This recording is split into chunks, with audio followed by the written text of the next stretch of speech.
What if I told you there's a place in Virginia where over 2,000 Civil War soldiers died, and their spirits are still trapped there today? This isn't just another ghost story. The cabin on 360 in Mechanicsville, Virginia, looks like any other log cabin from the outside, but step onto this property and you're walking on one of America's most haunted battlefields. Today we're diving deep into the dark history that turned this innocent-looking cabin into a paranormal hotspot that even seasoned ghost hunters refuse to investigate alone. Picture this, it's 1862, and you're standing on 7.2 acres of what would become some of the Civil War's bloodiest battles.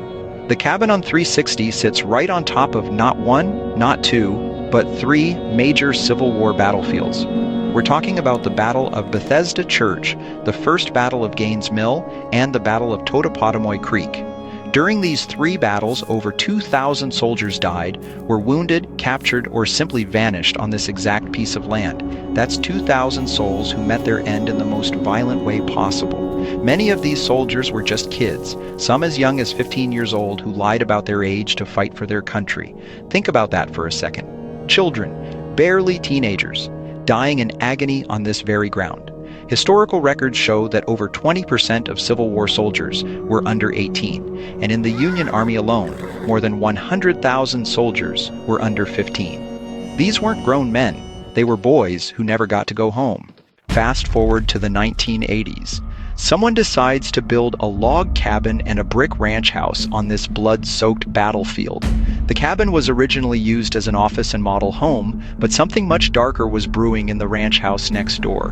Here's where things get really disturbing. A gruesome murder happened between half-siblings right there in that brick rancher. The details are horrific, but what's even more chilling is what paranormal investigators believe. Something evil in that house might have influenced this brutal act. Now here's where it gets really scary. Paranormal investigators who visit this place don't just report the usual cold spots or weird sounds. They're experiencing full-blown terror that sends them running from the property. Ryan Martinez, a producer from the Witching Hour TV show, said something that'll give you chills. The cabin on 360 is probably one of the most active locations our show has filmed at. We encountered growls, screams, and shadow figures during our initial walkthrough in broad daylight. Let me say that again. This stuff is happening in the middle of the day. Most haunted places only get active at night, but not here. This place is so charged with negative energy that spirits are manifesting in full sunlight. The brick rancher house has a basement, and there's something down there that investigators describe as pure evil. Multiple teams have reported a shadow entity that literally runs up the stairs from the basement when it doesn't want people there. One investigator described seeing a doll get forcefully pushed off a chair with his own eyes. Electronic devices mysteriously turn off because the spirits didn't want them there. People hear their names being called by invisible voices. Children's cries echo from the woods, probably the young soldiers who died on this battlefield and are still trapped here. But wait, it gets worse. This land has an even darker history. Before the Civil War battles, Native Americans were forcibly removed from this area. So we're not just dealing with Civil War spirits, we're talking about centuries of trauma and violence, all concentrated on this one piece of property. The Facebook page for the cabin on 360 puts it perfectly.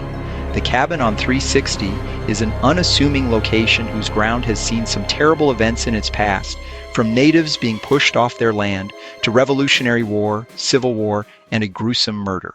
Here's the most terrifying part. Paranormal experts believe all this death and tragedy has attracted something much worse than ghosts. They think there's a demonic entity feeding off all the negative energy from centuries of violence and death. This isn't just speculation. Multiple investigation teams have reported encounters with something that doesn't feel human, something that growls, something that physically interacts with objects, something that makes grown adults run in terror. The land around the cabin is dotted with evergreen cemetery, where graves span centuries. Some graves are unmarked, some are lost completely. Investigators regularly hear cries for help coming from the woods, voices of soldiers who are trapped in the memory of their death, unable to move on. So why hasn't this activity died down after all these years? Paranormal researchers have a theory.